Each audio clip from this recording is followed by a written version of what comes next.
स्वागत आहे मित्रांनो तुमचं करंट एडिटोरियल मराठी या आपल्या यूट्यूब चॅनलवर. संपादकीय लेख यामध्ये आपण लोकसत्ता पेपरमध्ये प्रकाशित होणारे लेख हे बघत असतो. तर चला बघूयात आजचा लेख. आजचा संपादकीय लेख जमीन आणि शोषण व्यवस्था. सूरज मिलिंद एंगडे यांचा हा लेख.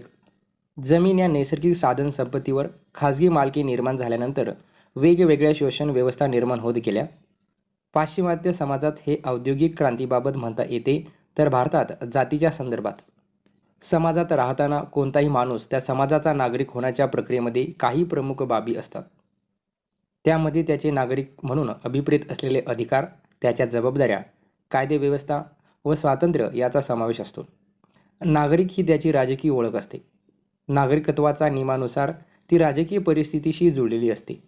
राजकीय ओळख जिवंत ठेवायची असेल तर त्याला मानव या मूळ चौकटीत जावे लागते. याचा अर्थ असा की राजकीय पात्रता ठेवण्यासाठी मानवाच्या मूलभूत गरजा व त्याच्या सोयी या महत्त्वाच्या ठरतात. त्या गरजा काय असतात? इतिहास काळापासून आपण पाहिले आहे की भटक्या अवस्थेतून मानव स्थिर झाला, एका ठिकाणी वस्ती करून राहू लागला. त्यामागे शेती हे प्रमुख कारण होते. जगभरात सगळीकडे असे दिसून येते की मानवी संस्कृती नदीकाठाने विकसित होत गेली. हडप्पा संस्कृती असो वा इजिप्तमधील आदी मानवकालीन मानवी जीवन असो, हे सर्व शेतीच्या पायावर विकसित होत गेले. त्यासाठी लागणारी अवजारे नंतर हळूहळू विकसित होत गेली. शेती सुमारे 12,000 वर्षापूर्वी विकसित झाली. शेतीच्या या पर्यायामुळे मानवाचे स्थलांतर थांबले आणि निओलिथिक क्रांती घडली. भटक्या अवस्थेत असताना अन्नाची उपलब्धता नियमित नसायची, पण शेतीच्या स्थिर अवस्थेत अन्नाचा पुरवठा सुरळीत व्हायला लागल्यावर मानवी वसाहती वाढत गेल्या. त्या धर्तीवर हळूहळू गावे मग नगरे विकसित होत गेली. शेतीसोबत पशुपालन हा देखील पर्याय आला.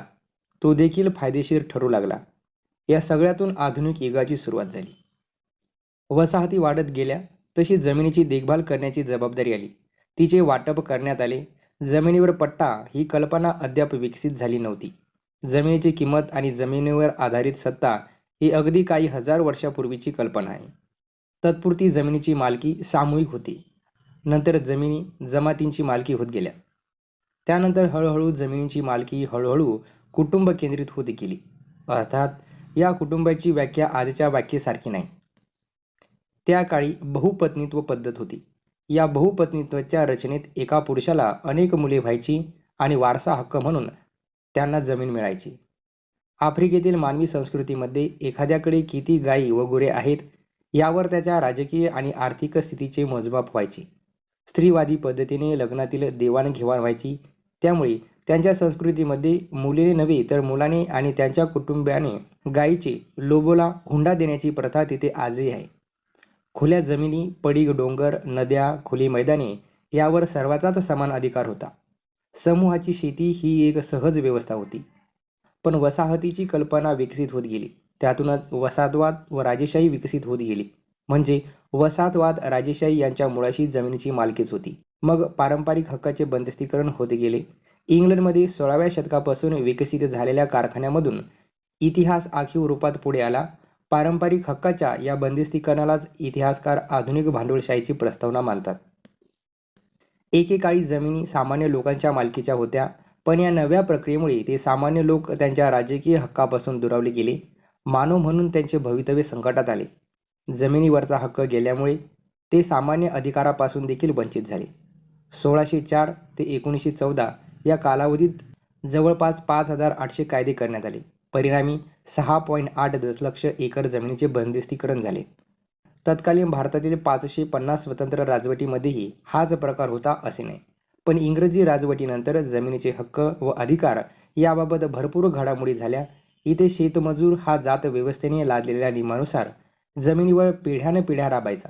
अनेक वेळा तर त्याला ती जुलमी व्यवस्था जमिनीच्या सामंतशाही व्यवस्थेत गुलाम वेठबिगार म्हणून ढकलायची.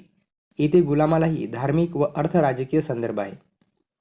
भारताची आधुनिक जात व्यवस्था ही जमिनीच्या मालकीच्या रचनेवर विराजमान आहे. आधुनिक जाती समजून घ्यायच्या तर आपल्याला जमिनीचे राजकीय अर्थकारण समजून घेणे अत्यंत महत्त्वाचे आहे. जात ही पारंपरिक आहे, अधिकारनिष्ठ आहे. ती सामग्रीचे एक मुख्य कारण आहे. ती मोठेपणाचा एक स्तंभ आहे. ती समाजामधील संबंधाला थारा देणारी विचारसरणी आहे. जात ही राजकीय उन्नतीचा ठेवा आहे. ती आपल्या साधन संपत्तीवरला अधिकार आहे. जात व्यवस्था ही कनिष्ठ समजल्या जाणाऱ्या जातीवर आणले गेलेले अमर्याद नियंत्रण आहे. जात ही हिंसा व भोंगळ आक्रमकतेची कारण आहे. थॉमस पेन व जमीन कर. औद्योगिक क्रांतीच्या मुळाशीही आपल्या जमीन आणि तद्विषयक अधिकारांचे प्रश्न दिसतील. आधुनिक अमेरिकेची स्थापना असो व इंग्लंडची, या देशांची निर्मिती जमिनीच्या कायद्यावर निर्माण झाली आहे. महात्मा फुले ज्यांचे लेखन वाचून प्रभावित झाले, त्या थॉमस पेन या थोर विचारवंताने अमेरिकेच्या कृषी व्यवस्थेबद्दल लिहून तेथील कर व्यवस्था, त्या देशात लागणारी अधिक संपत्ती यावर भाष्य केले आहे. इंग्लंडच्या जमिनीच्या खाजगीकरणाच्या धर्तीवर थॉमस पेनने 1797 मध्ये ॲग्रेरियन जस्टिस, कृषी न्याय हे पत्रक काढले. 2 वर्षे त्याने त्यावर विचार केला होता. ज्यांनी जमिनीवर खाजगी अधिकार प्रस्थापित केला आहे त्यांनी जमिनीवर कर दिला पाहिजे, असे पेन यांचे म्हणणे होते. तो कर मग जमिनीच्या खाजगीकरणामुळे जे भूमी अधिकारांपासून वंचित झाले आहेत अशा सामान्य लोकांसाठी वापरला जावा, असे त्याने सुचवले होते. उदाहरणार्थ, वृद्धपकाळातील निवृत्तीवेतन, 21व्या वर्षी 15 पाऊंडचा भत्ता, अपंगत्व व अंधत्व आलेल्यांना 10 पाऊंड भत्ता इत्यादी. थॉमस पेनने हे आकडे देत कराचे वितरण कसे व्हावे याचा उत्तम नमुना कर व लोकसंख्येची विदा देऊन केला. देशाच्या तिजोरीवरील रकमेची सरासरी घेऊन थॉमस पेनने ही रक्कम सामान्य जनतेस कशी उपयुक्त ठरेल यावर तंत्रशुद्ध उपाय दिले. एकूण 43 दशलक्ष पाऊंडचा टक्का काढीत 5-6 दशलक्ष पाऊंड एवढी रक्कम जनतेच्या भल्यासाठी कशी वापरली जाऊ शकते हे त्याने दाखवून दिले. थॉमस पेनने जमिनीविषयी असे मत मांडले की लागवड सुरू झाली तेव्हा जमीन ही संपत्ती ठरली आणि जमीन म्हणजे पृथ्वी या कल्पनेला लागवडीपासून दूर करण्यात आले.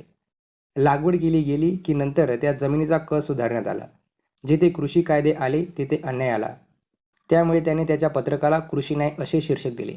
पेनच्या मते जो देश लागवडीतील सुधारणामुळे तयार झाला त्याचेच नागरिक त्या जमिनीच्या नैसर्गिक अधिकारापासून वंचित ठेवले गेले.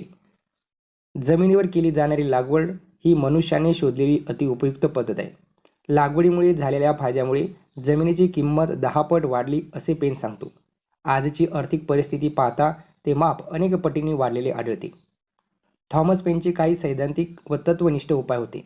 ज्या पृथ्वीवर आपल्या सर्वांचे समान अधिकार आहेत त्या अधिकारावर जमीन मक्तेदारीमुळे गदा आली, असे पेन ठासून मांडतो. त्यामुळे जवळजवळ निम्म्या लोकांना जमिनीच्या नैसर्गिक वारशापासून वंचित ठेवण्यात आले आहे. पृथ्वीवरील न कसलेली जमीन ही सर्वाची समान संपत्ती आहे. ज्या अनेक संस्कृती अर्थात आक्रमक करून काबीज केल्या गेल्या तेथील मानवाचे जमिनीसह सर्व नैसर्गिक अधिकार संपुष्टात आले. या संदर्भात थॉमस पेन व्यवस्थेवर वार करतो. तो जमिनीच्या व्यक्तिगत मालकांना दोषी ठरवत नाही, त्यासाठी ती व्यवस्थाच कारणीभूत आहे असे सांगतो. जमिनीच्या अधिकारापासून विस्थापित झालेल्यांना भरपाई रूपाने त्यांचे हक्क देण्यासाठी त्याने नियोजन मांडले. त्याला त्याने द नॅशनल फंड असे नाव दिले. वयात येणाऱ्या तरुणांना या फंडातून मिळणाऱ्या रकमेचा उपयोग होईल, ते त्या रकमेमुळे गरिबीतून बाहेर येतील, असे त्यांचे म्हणणे होते. ही रक्कम युवकांना एक आधार ठरेल, ते त्या रकमेतून आपला उदरनिर्वाह करतील आणि स्वतंत्र होतील, ही कल्पना न्यायनिष्ठ होती. त्यामुळे त्याने स्वतःला फंडामध्ये आपल्या जमिनीच्या मालकी हक्काला अनुसरून 100 पाऊंड देण्याचे जाहीर केले.